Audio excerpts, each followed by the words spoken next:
Hello people, welcome to our channel where we will talk about psychology based on the syllabus of NTA UGC NET, but it also can help all the learners of psychology. We are going to learn about the very interesting chapter learning, so let's learn something new together. इस video में हम लोग गत्री के theory के बारे में बात करेंगे तथा साथ ही साथ यह भी देखेंगे कि इन्होंने लर्निंग के क्षेत्र में कौन कौन से कंट्रीब्यूशंस किए हैं। तो आइए स्टार्ट करते हैं इनके थ्योरी के बारे में। E.R. गत्री एक व्यवहारवादी हैं। E.R. गत्री एक बिहेवियरिस्टिक साइकोलॉजिस्ट हैं। इनके सिद्धांत के अनुसार स्टिमुलस एंड रिस्पॉन्स के बीच एसोसिएशन रीइंफोर्समेंट के आधार पर नहीं बल्कि इन दोनों के बीच निकटता के आधार पर होता है। इन्होंने अपने सिद्धांत में क्या कहा?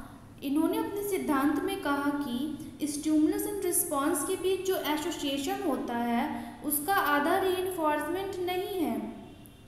थॉर्नडाइक ने कहा था कि स्टिमुलस एंड रिस्पॉन्स के बीच जो एसोसिएशन होता है, जो संबंध होता है, उसका आधार रीइंफोर्समेंट है। लेकिन गत्री ने कहा कि स्टिमुलस एंड रिस्पॉन्स के बीच जो एसोसिएशन है उसका आधार निकटता है। वह निकटता या सामीप्यता है जिसके आधार पर स्टिमुलस एंड रिस्पॉन्स के बीच एसोसिएशन होता है। यही कारण है कि गत्री के सिद्धांत को स्टिमुलस रिस्पॉन्स कंटिग्यूटी थ्योरी कहते हैं और इसका कारण यही है, बस इसी कारण के कारण इनके सिद्धांत को स्टिमुलस रिस्पॉन्स कंटिग्यूटी थ्योरी कहा गया है। इनके द्वारा प्रतिपादित सीखने के सिद्धांत के महत्वपूर्ण कॉन्सेप्ट्स निम्नलिखित हैं। इन्होंने जो सीखने के सिद्धांत दिया है अपना, इसमें इन्होंने 10 कॉन्सेप्ट के बारे में बात की है जिसके बारे में हम देखते हैं। सीखने का एक नियम, वन लॉ ऑफ लर्निंग, एक प्रयास में सीखना, वन ट्रायल लर्निंग, नवीनता सीखना, रिसेंसी प्रिंसिपल, गति उत्पन्न उद्दीपक, मूवमेंट प्रोडक्टेड स्टिमुली, कार्य एवं गति में अंतर, distinction between act and movement, पुनर्वलन का स्वरूप, nature of reinforcement, Guthrie heart and experiment, विस्मरण या फॉरगेटिंग, आदतों से कैसे छुटकारा पाया जाए, दंड एवं प्रनोद, पनिशमेंट एंड ड्राइव। हमने इनके 10 कॉन्सेप्ट के बारे में देखा है। अब हम बारी बारी से सभी के बारे में बात करेंगे। वन लॉ ऑफ लर्निंग, यह क्या है? इन्होंने वन लॉ ऑफ लर्निंग दिया जिसमें इन्होंने क्या कहा? इन्होंने कहा कि सीखने का बस एक ही नियम होता है और वह कौन सा नियम है? लॉ ऑफ कंटिग्यूटी है। थॉर्नडाइक ने क्या कहा था कि सीखने का जो नियम होता है, हम स्टिमुलस एंड रिस्पॉन्स के बीच जब संबंध स्थापित करते हैं तो वह पुनर्वलन के आधार पर करते हैं, रीइंफोर्समेंट के आधार पर करते हैं। लेकिन इन्होंने क्या कहा कि वह बेकार है, वह फालतू है, इसका कोई लेना देना नहीं है इससे। और इन्होंने सिर्फ लॉ ऑफ कंटिग्यूटी पे बल दिया। सीखने का इन्होंने सिर्फ एक ही नियम के बारे में बात किया है जिसे लॉ ऑफ कंटिग्यूटी कहते हैं। 1952 में इसकी व्याख्या करते हुए इन्होंने कहा कि उद्दीपकों का एक संयोग जो किसी गति को उत्पन्न करता है अपनी दूसरी बारी में फिर वही गति उत्पन्न करेगा। इसका क्या मतलब है? इसका यह मतलब हुआ कि जब प्राणी किसी परिस्थिति में कुछ करता है तो अगले बार जब उसे उसी परिस्थिति में पुनः रखा जाता है तो वह वही अनुक्रिया करता पाया जाता है। इसका मतलब यह है कि एक प्राणी को एक परिस्थिति में रखा जाता है और उस परिस्थिति में जो वो करता है उसका जो लास्ट रिस्पॉन्स होता है अगले बारे में, जब अगली बार में उसे वही परिस्थिति में रखा जाता है तो वह वही अनुक्रिया करता है जो वह पहली परिस्थिति में करता था। 1956 में गत्री ने अपने लॉ ऑफ कंटिग्यूटी में थोड़ा परिवर्तन किया और स्पष्ट किया कि दी हुई परिस्थिति में प्राणी अपने सामने उपस्थित अनेक उद्दीपकों में से कुछ उद्दीपकों का चयन कर लेता है। इन्होंने 1956 में क्या किया, जो लॉ ऑफ कंटिग्यूटी की दी थी उसमें थोड़ा परिवर्तन किया और क्या कहा कि किसी दी हुई परिस्थिति में प्राणी अपने सामने उपस्थित अनेक उद्दीपकों में से कुछ उद्दीपकों का चयन कर लेता है। एक परिस्थिति है जिसमें कई उद्दीपक हो सकते हैं, लेकिन प्राणी कुछ ही उद्दीपक का चयन कर लेता है। क्यों चयन करता है? क्योंकि वह सभी उद्दीपक के साथ एसोसिएशन स्थापित नहीं कर सकता है और उन्हीं उद्दीपकों तथा उसके प्रति की गई अनुक्रिया के बीच एसोसिएशन स्थापित कर लेता है। वो जो कुछ स्टिमुलस का सिलेक्शन करता है वह उन्हीं उद्दीपकों तथा उसके प्रति जो अनुक्रिया करता है उसके बीच एसोसिएशन स्थापित कर लेता है। अब हम इनके दूसरे कॉन्सेप्ट के बारे में बात करते हैं, जो वन ट्रायल लर्निंग है। थॉर्नडाइक ने अपने सिद्धांत में किस चीज़ पे बल दिया था? उन्होंने लॉ ऑफ फ्रीक्वेंसी पर बल दिया था और कहा था कि बार बार जब हम किसी चीज़ को करते हैं तो हम उसे सीखते हैं। लेकिन गथरी ने वन ट्रायल लर्निंग दिया है और इन्होंने क्या कहा कि स्टिमुलस एंड रिस्पॉन्स के बीच जो एसोसिएशन होता है वह मात्र एक ही प्रयास में अपने मैक्सिमम स्ट्रेंथ पर पहुंच जाता है। यह कह रहे हैं कि बस एक ही बार में स्टिमुलस एंड रिस्पॉन्स के बीच एसोसिएशन हो जाता है। एक उद्दीपक पैटर्न किसी अनुक्रिया के साथ पहली बार युग्मित होने पर ही अपनी संपूर्ण सचयात्मक शक्ति प्राप्त कर लेती है। इसका मतलब यह है कि सीखना उद्दीपक तथा अनुक्रिया के बीच निकटता का परिणाम होता है और प्रथम बार युग्मित होने पर ही सीखना पूर्ण हो जाती है। यह क्या कह रहे हैं कि जो एक ही बार में है, जो स्टिमुलस एंड रिस्पॉन्स के बीच एसोसिएशन हो जाता है, इसके लिए प्रैक्टिस की बार बार जो प्रैक्टिस की ज़रूरत नहीं पड़ती है। अब हम इनके थर्ड कॉन्सेप्ट के बारे में बात करेंगे, जिसे रिसेंसी प्रिंसिपल कहते हैं। गथरी के अनुसार प्राणी किसी भी परिस्थिति में कई तरह की अनुक्रियाएं करता है। जब उसे एक परिस्थिति में रखा जाता है, एक प्रॉब्लम दी जाती है, तो वह बहुत सारी अनुक्रिया करता है और इनमें से जो अंतिम अनुक्रिया होती है उसे ही प्राणी पुनः दोहराता है यदि उसे भविष्य में उसी परिस्थिति में रखा जाता है। और जो वह अंतिम अनुक्रिया होती है जिससे उसे सफलता मिलती है, तो जब फ्यूचर में उसे सेम सिचुएशन में रखा जाता है तो वह वही लास्ट रिस्पॉन्स को करता हुआ पाया जाता है और इसे इन्होंने नवीनता का नियम कहा है। इस नियम को इन्होंने नवीनता का नियम कहा है। अब हम इनके नेक्स्ट कॉन्सेप्ट के बारे में बात करेंगे, जो मूवमेंट प्रोडक्टेड स्टिमुली है। इसमें इन्होंने क्या कहा है कि कभी कभी ऐसा होता है कि उद्दीपक या पर्यावरणीय घटना तथा उससे उत्पन्न होने वाले अनुक्रिया में समय अंतराल अधिक होता है। कभी कभी ऐसी भी सिचुएशन होती है जिसमें जो उद्दीपक होती है और जो उससे उत्पन्न होने वाले रिस्पॉन्स होती है, उनके बीच जो टाइम का गैप होता है वो ज़्यादा होता है और इसका परिणाम स्वरूप क्या होता है? इसका परिणाम यह होता है कि ऐसी परिस्थिति में गथरी के लॉ ऑफ कॉन्टिग्यूटी के नियम की व्याख्या गलत हो सकती है। इन्होंने अपने लॉ ऑफ कॉन्टिग्यूटी के बारे में क्या कहा था? इसके बारे में इन्होंने कहा था कि स्टिमुलस एंड रिस्पॉन्स सामीप्यता के आधार पर होता है, बट ये जो सिचुएशन है इसमें इनकी जो बातें कही गई हैं वह गलत हो सकती है और इसी को ध्यान में रखते हुए गथरी ने सीखने की व्याख्या कॉन्टिग्यूटी के आधार पर किया था। इसे ध्यान से देखा जाए अगर इस चीज़ को, तो इन्होंने सीखने की जो व्याख्या की थी वह कॉन्टिग्यूटी के आधार पर की थी और यह एक समस्या बन चुकी थी उनके लिए। तो इस समस्या से निपटने के लिए इन्होंने क्या किया? इन्होंने मूवमेंट प्रोडक्टेड स्टिमुली का प्रतिपादन किया, एक कॉन्सेप्ट का प्रतिपादन किया जिसे मूवमेंट प्रोडक्टेड स्टिमुली कहते हैं। तो अब हम इसके बारे में बात करते हैं। इसका मतलब उन स्टिमुलेशन से होता है। यह जो मूवमेंट प्रोडक्टेड स्टिमुली है, इसका क्या मतलब होता है? इसका मतलब उन सिचुएशन से होता है जो मसल्स, टेंडन तथा शरीर के जॉइंट्स के रिसेप्टर्स के उत्तेजित होने के फलस्वरूप उत्पन्न होती है। जैसे इसे हम एग्जाम्पल द्वारा समझ सकते हैं। जैसे यदि हम एक आवाज़ सुनते हैं और उसकी ओर सिर घुमाते हैं, हमने एक आवाज़ सुना और उसकी ओर सिर घुमाया, तो उससे शरीर के मसल्स, टेंडन एंड जॉइंट्स में कुछ ऐसे उद्दीपक उत्पन्न होते हैं जो एक्सटर्नल स्टिमुलेशन जिसके कारण सिर घुमाया गया था से भिन्न होते हैं और इसी को गति उत्पन्न उद्दीपक कहा जाता है। इसकी एक खास विशेषता यह है कि जब एक्सटर्नल स्टिमुलेशन जो एक्सटर्नल इसकी क्या है, इसकी खास विशेषता यह है कि जब किसी एक्सटर्नल स्टिमुलस द्वारा अनुक्रिया उत्पन्न होती है तो शरीर स्वयं ही अगली अनुक्रिया के लिए उद्दीपक उत्पन्न कर देता है।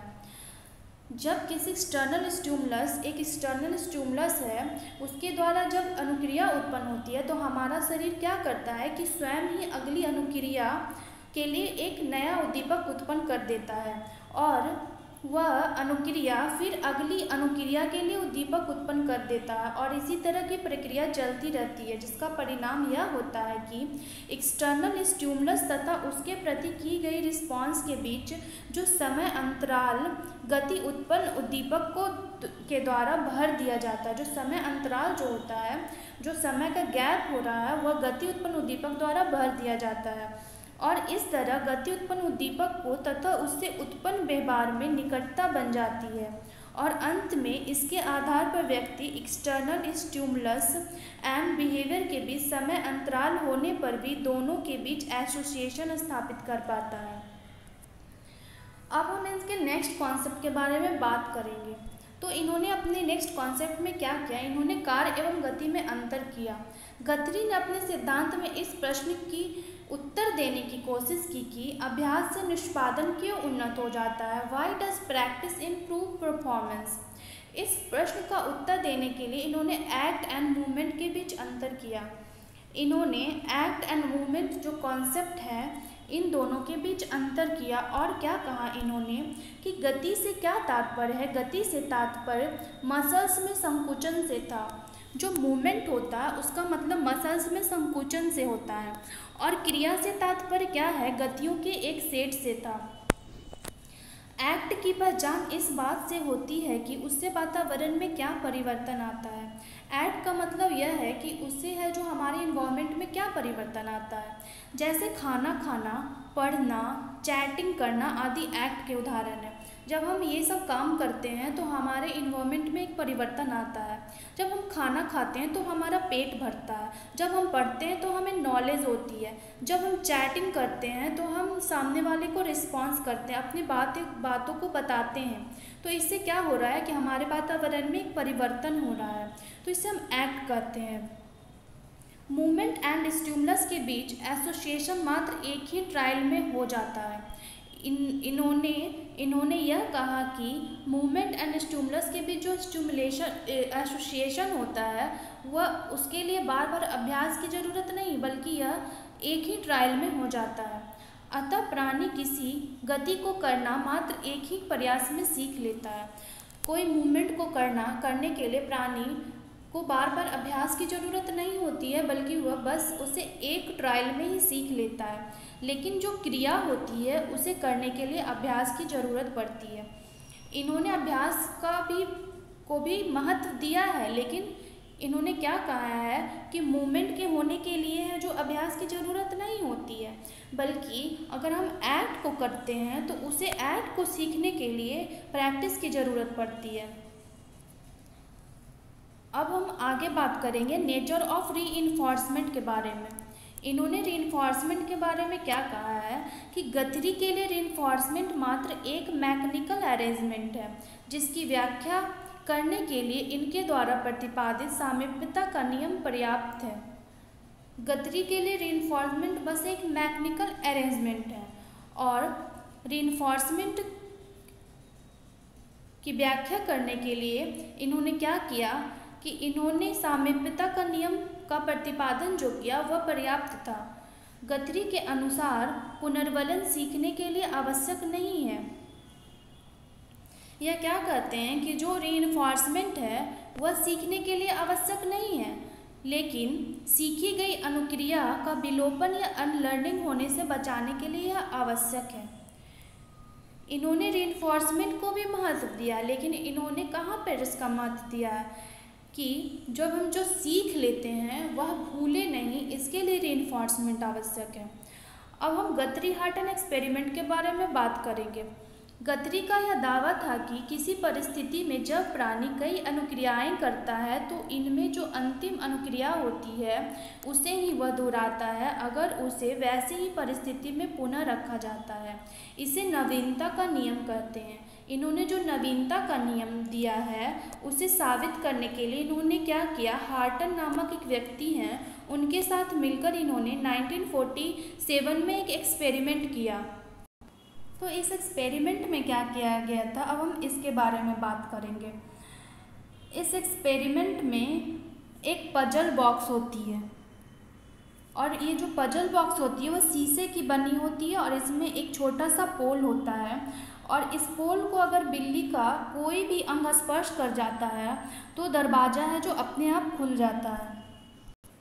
तो इस एक्सपेरिमेंट का प्रोविज़न क्या था, इस एक्सपेरिमेंट का प्रोविज़न यह था कि जब बिल्ली है जब वह पोल को स्पर्श करती है, जब पोल को टच करती है तो वो जो शारीरिक मुद्रा बना रही होती है पोल को टच करने में, उसका फ़ोटो ले लिया जाता है। क्यों ले लिया जाता है, ताकि यह पता चल सके कि जो वह शारीरिक मुद्रा बनाते हुए किस तरह की वह शारीरिक मुद्रा को बनाते हुए पोल को स्पर्श करती है। यह प्रयोग है जो कई बिल्लियों पर बारी बारी से किया गया और इसका परिणाम यह हुआ, इसका रिजल्ट यह हुआ कि प्रत्येक बिल्ली है जो पजल बॉक्स है उससे बाहर आने के लिए अलग अलग तरह की अनुक्रिया करती हुई पाई गई और जो प्रत्येक बिल्ली जो अंतिम अनुक्रिया जो की पजल बॉक्स से बाहर आने के लिए उसे ही वह करना सीख ली। और कैसे यह पता चलता है, इसे पता करने के लिए क्या किया गया, जब उसे फिर से उसी परिस्थिति में रखा गया, उसी पजल बॉक्स में रखा गया तो इससे यह पता चला।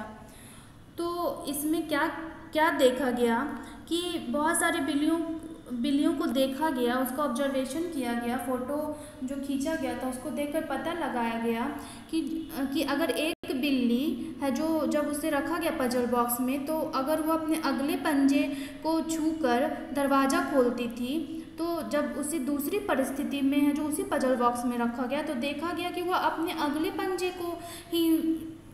अगले पंजे से ही पोल को टच करके दरवाज़ा खोलती पाई गई। जब दूसरी बिल्ली को ऑब्जर्वेशन किया गया तो देखा गया कि बिल्ली है जो अगर पीठ रगड़ कर है जो दरवाज़ा खोल रही है तो जब उसे नेक्स्ट टाइम में रखा गया पजल बॉक्स में तो वह पीठ रगड़ कर ही दरवाज़ा खोलती पाई गई। तो यहाँ पे क्या हो रहा है कि इस तरह का जो व्यवहार हो रहा है बिल्लियों में, इसे गथरी ने स्टीरियोटाइप्ड बिहेवियर कहा। यह जो बिहेवियर था उसे इन्होंने क्या कहा, उन्होंने इसे स्टीरियोटाइप्ड बिहेवियर कहा। अब हम इनके नेक्स्ट कॉन्सेप्ट के बारे में बात करेंगे जो कि फॉरगेटिंग है। तो गथरी के अनुसार एक प्रयास में सिर्फ सीखना ही नहीं बल्कि फॉरगेटिंग की प्रक्रिया भी एक ही प्रयास में संपन्न हो जाती है। ये क्या कह रहे हैं कि सिर्फ हम सीखते ही नहीं हैं बल्कि भूलते भी हैं, जो एक ही प्रयास में भूलते हैं। जब पहले स्टिमुलस की परिस्थितियों में प्राणी ओरिजिनल रिस्पांस की जगह कोई दूसरी रिस्पांस करता है तो उस स्टिमुलस के साथ दूसरी रिस्पांस एसोसिएट हो जाती है और पहली अनुक्रिया का विस्मरण हो जाता है। जब पहले स्टिमुलस की परिस्थिति में जो प्राणी जो ओरिजिनल रिस्पांस के जगह एक स्टिमुलस है अगर वह उसके प्रति एक रिस्पांस कर रहा है जो कि ओरिजिनल है और उसके जगह पर अगर वह दूसरा रिस्पांस करता है तो जो स्टिमुलस है उसके साथ है जो दूसरी रिस्पांस है वो एसोसिएट हो जाती है और जो पहली अनुक्रिया थी उसका विस्मरण हो जाता है, उसे हम भूल जाते हैं। इस तरह से गथरी के लिए सभी विस्मरण में नए सीखना शामिल होती है। जो वो फॉरगेटिंग हो रही है उसके साथ साथ हम तो एक नया लर्निंग भी सीख रहे हैं। तो इसीलिए इन्होंने क्या कहा कि सभी तरह के विस्मरण में एक नया सीखना सम्मिलित होती है। फॉरगेटिंग का कारण दूसरी अनुक्रिया द्वारा पहली अनुक्रिया के उत्पन्न होने में बाधा पहुंचाना होता है। अगर ऐसी बाधाएं नहीं होती तो विस्मरण भी नहीं होता। इसमें इन्होंने क्या कहा कि फॉरगेटिंग का जो कारण है वह दूसरी अनुक्रिया द्वारा पहली अनुक्रिया में है जो अनुक्रिया से उत्पन्न बाधा होने से है जो पहली अनुक्रिया को भूल रहे हैं। अगर ये जो बाधा है जो उत्पन्न नहीं होगी तो विस्मरण भी नहीं होगा। अब हम इनके नेक्स्ट कॉन्सेप्ट के बारे में बात करेंगे जिसमें इन्होंने क्या कहा कि हाउ टू ब्रेक हैबिट्स, बुरी आदतों से कैसे छुटकारा पाया जाए। इसके लिए इन्होंने 3 विधियों का प्रतिपादन किया, जिसमें पहली विधि को दहेली विधि कहते हैं, दूसरी विधि को थकान विधि तथा तीसरी विधि को असंगत उद्दीपक की विधि कहते हैं। अब हम बारी बारी से सभी के बारे में बात करेंगे। तो आइए हम देखते हैं कि दहेली विधि किसे कहते हैं। इस विधि में उद्दीपक की तीव्रता को इतना कम करके उपस्थित किया जाता है कि उससे अवांछनीय अनुक्रिया नहीं होती है। जो स्टिमुलस है उसकी जो तीव्रता है उसे इतना कम करके उपस्थित किया जाता है कि इसके कारण जो अवांछनीय अनुक्रिया होती है वह नहीं होती है। फिर धीरे धीरे उद्दीपक की तीव्रता को इस ढंग से बढ़ाया जाता है कि प्राणी अवांछनीय अनुक्रिया ना कर पाए। इस तरह की अनुभूति का परिणाम यह होता है कि व्यक्ति में उस अवांछनीय अनुक्रिया को उत्पन्न करने की देहली ऊंची हो जाती है और परिणाम यह होता है कि तीव्र उद्दीपक भी उस देहली के नीचे ही होता है। अंत में उस उद्दीपक के अपने पूर्ण शक्ति में भी उपस्थित करने पर प्राणी अवांछनीय अनुक्रिया नहीं कर पाता है और उसके जगह पर कोई वांछनीय अनुक्रिया करना सीख लेता है। इसको हम एक एग्जाम्पल द्वारा बहुत ही अच्छी तरह समझ सकते हैं। तो आइए देखते हैं क्या है एग्जाम्पल। जैसे एक घोड़ा है और उसको है जो पीठ पर सवारी ढोने की आदत नहीं है, और अगर कोई व्यक्ति उस पर सवार हो जाता है तो वो क्या करेगा, घोड़ा उछलने कूदने लगेगा, कई तरह की अवांछनीय अनुक्रिया करने लगेगा। तो इस अवांछनीय अनुक्रिया को दूर करने के लिए क्या किया जाएगा कि पहले उसके पीठ पर एक कंबल का भार दिया जाएगा, फिर 2 कंबल रखा जाएगा, 3 कंबल रखा जाएगा। तो क्या हो रहा है कि इस उद्दीपक परिस्थिति में उसमें उछलने कूदने की अनुक्रिया नहीं होगी, क्योंकि ये उद्दीपक देहली के नीचे है। और इस अनुभूतियों के बाद है जो घोड़े के पीठ पर एक गद्दी रखी जाएगी जो कि उस कंबल से थोड़ी भारी होती है, और यह उम्मीद की जाएगी कि वह उछलने की कूदने की अनुक्रिया नहीं करे, क्योंकि इस उद्दीपक की तीव्रता देहली के नीचे है। यह जो उद्दीपक है वह उसके तीव्रता देहली से नीचे है, और अंत में क्या करेगा, जो व्यक्ति है वो खुद सवार हो जाएगा, उस घोड़े पे खुद चढ़ जाएगा और घोड़ा चुपचाप खड़ा रहेगा। ऐसा क्यों हो रहा है, क्योंकि वह पूर्ण अनुभूतियों के आधार पर उद्दीपक की देहली बिंदु से को ऊंचा कर लिया है। अब वह उसे एक एक्सपीरियंस हो गया है और वह सीख गया है भार को सहन करना। अब हम इसके नेक्स्ट मेथड के बारे में बात करेंगे, जो कि थकान विधि है। तो इसमें क्या होता है कि इस विधि में प्राणी को अवांछनीय अनुक्रिया को बार बार तब तक करने के लिए कहा जाता है जब तक कि वह थक कर उसे आगे करने की अनिच्छा व्यक्त ना कर दे। ऐसी परिस्थिति में थक कर प्राणी अवांछनीय अनुक्रिया को करना छोड़ देगा और उसकी जगह पर कोई दूसरा अनुक्रिया करना सीख लेगा। इसे भी हम एक एग्जाम्पल द्वारा समझ सकते हैं। गत्री ने इस कॉन्सेप्ट को प्रूफ करने के लिए एक एक्सपेरिमेंट किया। इसमें क्या किया, एक छोटी बच्ची पर एक्सपेरिमेंट किया गया। वो जो बच्ची थी उसे सलाई जलाने की आदत थी, बुरी आदत थी। जब भी वो सलाई देखती थी तो उसकी काठी को निकाल कर सलाई को जलाते जाती थी, और इसी तरह की वह अवांछनीय अनुक्रिया करती थी। तो गत्री ने उसकी माँ को एक निर्देश दिया और कहा कि उस बच्ची को है जो कई सलाई दी जाए और उसको देते जाए जब तक कि वह थक कर उसे करना छोड़ ना दे। तो उसकी मम्मी ने उसे बहुत सारी सलाई दी और वह सारी सलाई को जलाती गई और चलाते चलाते वह लास्ट में थक गई और उब गई। और इसका रिज़ल्ट क्या होता है कि वह बच्ची है जो अब नहीं जलाना चाहती है सलाई, वह अनिच्छा व्यक्त करने लगती है सलाई को जलाने के लिए। लेकिन तब भी है जो उसे सलाई को जलाने के लिए उसकी माँ मजबूर करती है और फिर उसे कहती है कि तुम सलाई को जलाओ। और ऐसा करते करते वह बच्ची बहुत ज़्यादा थक जाती है और फिर वह एकदम सलाई को जलाने के लिए राज़ी ही नहीं होती है। और इससे क्या होता है कि जब उसे फिर फ्यूचर में सलाई दिया जाता है तो वह है जो चुपचाप बैठी रहती है और वह नहीं जलाना चाहती है सलाई को। अब इनके नेक्स्ट मेथड के बारे में बात करेंगे। तो इनका नेक्स्ट मेथड क्या है, असंगत उद्दीपक की विधि है। इस विधि में अवांछनीय अनुक्रिया उत्पन्न करने वाले उद्दीपक को अन्य उद्दीपकों के साथ उपस्थित किया जाता है, जो उससे एक अलग एवं असंगत अनुक्रिया उत्पन्न करता है। धीरे धीरे मौलिक उद्दीपक नई अनुक्रिया के साथ संबंधित हो जाती है। इसे भी हम एक एग्जाम्पल द्वारा समझ सकते हैं। इस विधि की उपयोगिता की जांच करने के लिए क्या किया, गत्री ने एक कॉलेज की छात्रा पर एक एक्सपेरिमेंट किया। इसमें क्या था कि जो वो स्टूडेंट थी, जो वो छात्रा थी, वह नॉइज़, एक विशेष तरह की नॉइज़ होती थी जिसमें वह अपनी पाठ्य पुस्तक, अपने सिलेबस को नहीं पढ़ पाती थी।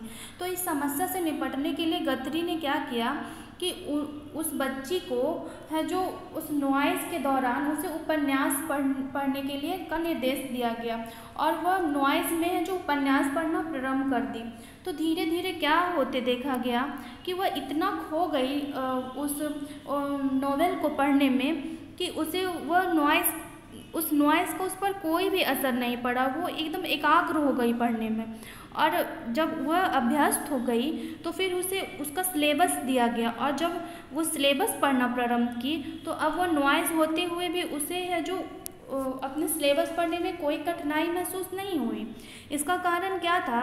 इसका कारण यह था कि जो वह नॉइज़ थी अब है जो सुनने की अनुक्रिया के बजाय पढ़ने की अनुक्रिया से संबंधित हो चुकी थी। अब वह सीख चुकी थी, अब उस नॉइज़ में भी वह पढ़ना सीख चुकी थी। अब हम इनके नेक्स्ट एंड लास्ट कॉन्सेप्ट के बारे में बात करेंगे, जिसे पनिशमेंट एंड ड्राइव कहते हैं। तो दंड का प्रभाव इसलिए नहीं होता है कि इससे व्यक्ति में दर्द उत्पन्न होता है। ये क्या कह रहे हैं कि जो पनिशमेंट का जो इफ़ेक्ट होता है वह इसलिए नहीं होता कि इससे व्यक्ति में दर्द उत्पन्न होता है, ताकि वह व्यक्ति में कुछ उद्दीपकों के प्रति परिवर्तित ढंग से व्यवहार करने के लिए मजबूर करता है, बल्कि दंड का प्रभाव तभी होता है जब दंडित व्यक्ति पहले उद्दीपक के प्रति नई अनुक्रिया करना प्रारंभ कर दे।